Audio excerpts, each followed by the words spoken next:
আমাদের জীবনে আল্লাহ তাআলা অনেক নিয়ামত দিয়েছেন। অনেক নিয়ামত আমরা কখনোই চিন্তা করি না যেটা আল্লাহর পক্ষ থেকে কত বড় নিয়ামত, কিন্তু রাত দিন আমরা সেটাকে এনজয় করি। শুধুমাত্র যারা এটাকে মিস করে, পায় না, তারাই শুধু আফসোস করে।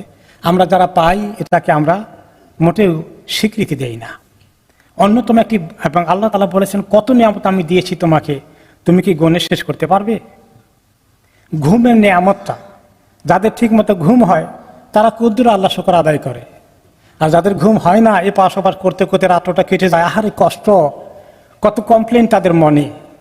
কিন্তু যখন ঘুমাই আরামসে উঠি আল্লাহর কুদ্দুর শুকরিয়া আদায় করি। সুবহানাল্লাহ।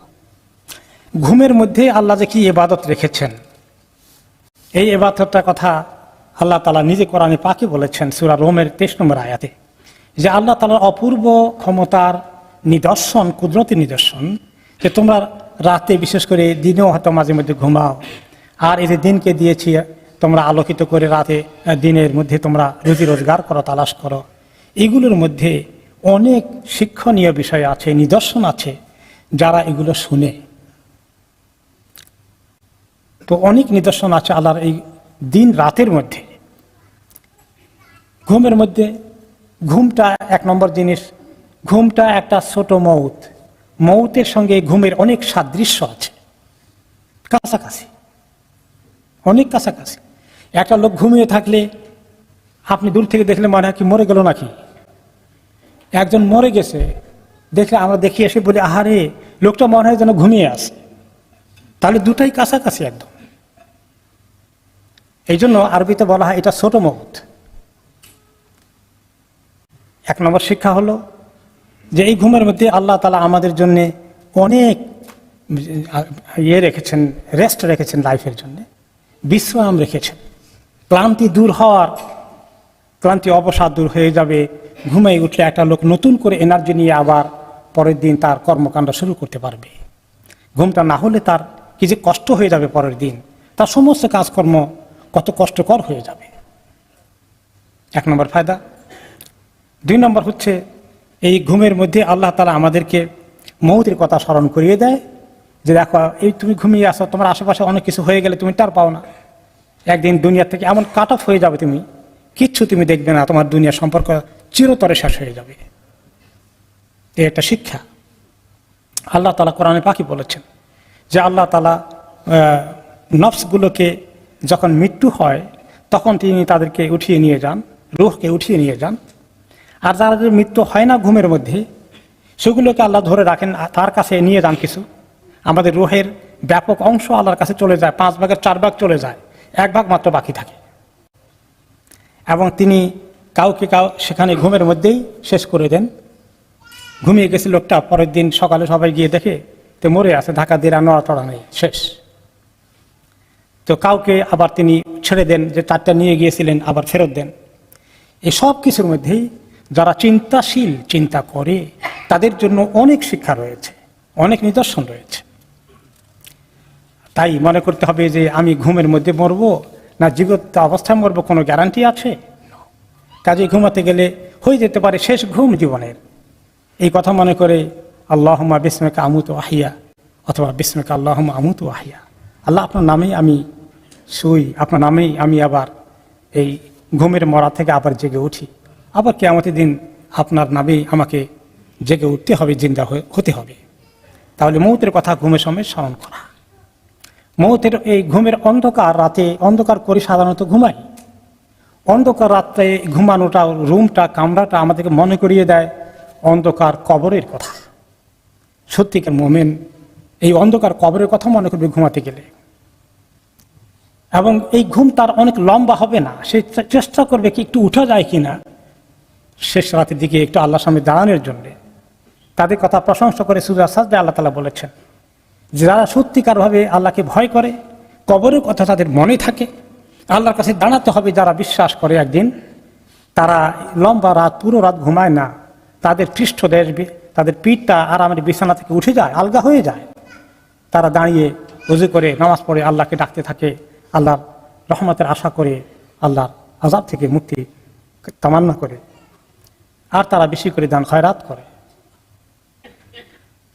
এরকম যদি কেউ করতে পারে, ঘুম থেকে উঠে যায়, আল্লাহর সামনে দাঁড়ায় শেষ রাতের দিকে, তাহাজ্জুদ পড়ে আর দান খয়রাত করে, তাহলে তাদের জন্য যে পুরস্কার আল্লাহ তাআলা লুকিয়ে রেখেছেন, যা দেখলে তাদের চক্ষু শীতল হয়ে যাবে তাদের আমলের পরিবর্তে, এটা কেউ জানে না কি নিয়ামত আল্লাহ তাদের জন্য লুকিয়ে রেখেছেন।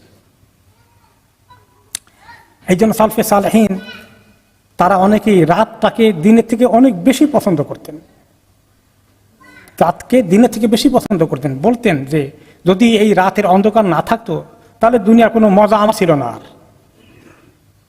কারণ রাতে আল্লাহর সঙ্গে তাদের সরাসরি কথাবার্তা হয়ে যাবে, মুনাজাত হবে আল্লাহ তাআলার সঙ্গে। কিন্তু আমরা তো সেটা মিস করি, খবর নয় আমাদের। কারণ কি?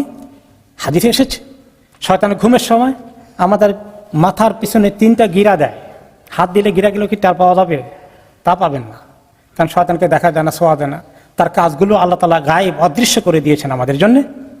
3টি গিরা দেয় শোয়ার সময় আমাদের প্রত্যেকের ঘাড়ের পেছনে, আর গিরে দিয়ে বলে লম্বা ঘুমাইতে থাকো, তা যাতে আপনি না উঠেন, তাহাজ্জুদ মিস হয়, ফজরও যেন পারলে মিস হয়ে যায়, লম্বা ঘুম দাও। তো কিন্তু যে ব্যক্তি আল্লাহকে ডেকে ডেকে ঘুমায় আর ঘুম থেকে উঠেই আবার সঙ্গে সঙ্গে দোয়াটা পড়ে ফেলে, আলহামদুলিল্লাহিল্লাযী আহইয়ানা, এভাবে বাদা মা আমাতানা পুরো দোয়াটা পড়ে, তখন তার একটি গিরা খুলে গেল, একটি গিরা খুলে যায় দোয়াটা পড়লেই, আর যে দোয়া পড়লো না ওই গিরাটা বাকি আছে। তারপরে যখন সে ওযু করে ফেলে আরেকটি গিরা খুলে গেল, ওযু না করলে সেই গিরাও বাকি থাকলো। আর যখন সে নামাজ পড়ে, যদি আল্লাহ কিসমত রাখে তাহাজ্জুদ পড়লো, সেটাও হতে পারে, আর কমপক্ষে ফজর পড়লো, তাহলে 3 নম্বর গিরাটাও খুলে গেল। এখন সেই ব্যক্তিটা ঘুম থেকে উঠবে, সকালবেলা তার খুব সুন্দর পবিত্র ভালো মন নিয়ে উঠবে, ফ্রেশ হয়ে উঠবে। আর যদি এগুলো না করে, এই 3টি গিরা তার ভিতরে রয়ে গেছে, সকালবেলা মেজাজ খারাপ করে বদ মেজাজ নিয়ে খাবিসি মন নিয়ে সে উঠবে ঘুম থেকে। এক ব্যক্তি সারা রাত ঘুমালো, সকাল পর্যন্ত উঠে নাই, তার খবর বলা হলে নবী করিম সাল্লাল্লাহু আলাইহি ওয়াসাল্লাম বললেন সে এইভাবেই ঘুমিয়েছে যে ফজরের কাজা হয়ে গেছে, তাহলে তার কানের মধ্যে শয়তান প্রস্রাব করে দিয়েছিল রাতে, কারণ সে এইভাবে আল্লাহর কাছে তামান্না করে দোয়া জিকির করে শোয় নাই ওঠার জন্য। নবী করিম সাল্লাল্লাহু আলাইহি ওয়াসাল্লাম ঘুমের অনেক আদব শিখিয়েছেন। অজুর হালতে ঘুমানো, অজুর হালতে যখন কেউ ঘুমায় তখন তার জন্য অনেক বড় পুরস্কার আছে, সে পুরস্কারটা একটু পরে বলছি। তিনি ডান কাত হয়ে ঘুমাতেন, ডান হাতটাকে ডান গালের নিচে দিয়ে ডান কাতে ঘুমাতেন, আর ঘুমার সময় যে দোয়া আমরা করি সেটা তিনি পড়তেন। আর অনেক দিকে দোয়া করেছেন, এবং তিনি ওযু যে করতেন, এই ওযু করাটা অনেক বড় ফজিলতের ইবাদত। একটা হাদিসে রাসূলুল্লাহ সাল্লাল্লাহু আলাইহি ওয়াসাল্লাম বলেছেন যে তোমরা এই শরীরকে নাপাকি থেকে পাক করে রাখো, অর্থাৎ ওযুর হালতে থাকো। যে ব্যক্তি ওযুর হালতে ঘুমায় তার গায়ের সঙ্গে লাগানো যে জামা কাপড় আছে, গেঞ্জি, শার্ট না, যে গেঞ্জি গায়ে দিয়ে ঘুমায় যেটা চামড়ার সঙ্গে লাগানো, এর ভিতরে একটা ফেরেশতা অবস্থান করতে থাকে। আর ওযুর হালতে থাকা লোকটি যখনই কোনো তার ঘুম থেকে ডান কাত হয় বাম কাত হয়, কিছু সেন্স কাজ করে, যখনই ডান কাত থেকে বাম কাত হয় বাম কাত থেকে ডান কাত হয়, তখনই ফেরেশতা তার জন্য দোয়া করে যে আল্লাহ আপনার এই বান্দাকে মাফ করে দেন, কারণ সে ওযু করে ঘুমিয়েছে, সে পবিত্র হালতে ঘুমিয়েছে, আল্লাহ তাকে মাফ করে দেন। তিনি অনেক দোয়া পড়তেন, আয়াতুল কুরসি, 3 কুল, হাতের মধ্যে ফু দিয়ে শরীরের সামনের অংশ যদ্দুর পাল্লা টাচ করতেন, অনেকগুলো দিকে দোয়া হিসেবে মুসলিমে আছে, সময় না সেগুলো বলার জন্যে। এই সংক্ষিপ্ত আকারে ঘুমের আদবগুলো যদি মেনটেন করি, চিন্তা করে, শেষ রাত হয়ে যেতে পারে আমার, কবরের জিন্দেগির কথা মনে করে দোয়া পড়তে পড়তে ঘুমাই, তাহলে এই ঘুমটা অনেক বড় ইবাদত হয়ে গেল। এখন আমরা তো ঘুমাইতে চাই দোয়া পড়ে, কিন্তু আমাদের হাতে আছে মোবাইল, এখন মোবাইল দেখতে দেখতেই ঘুমাই যাই, সব মিস করে ফেললাম।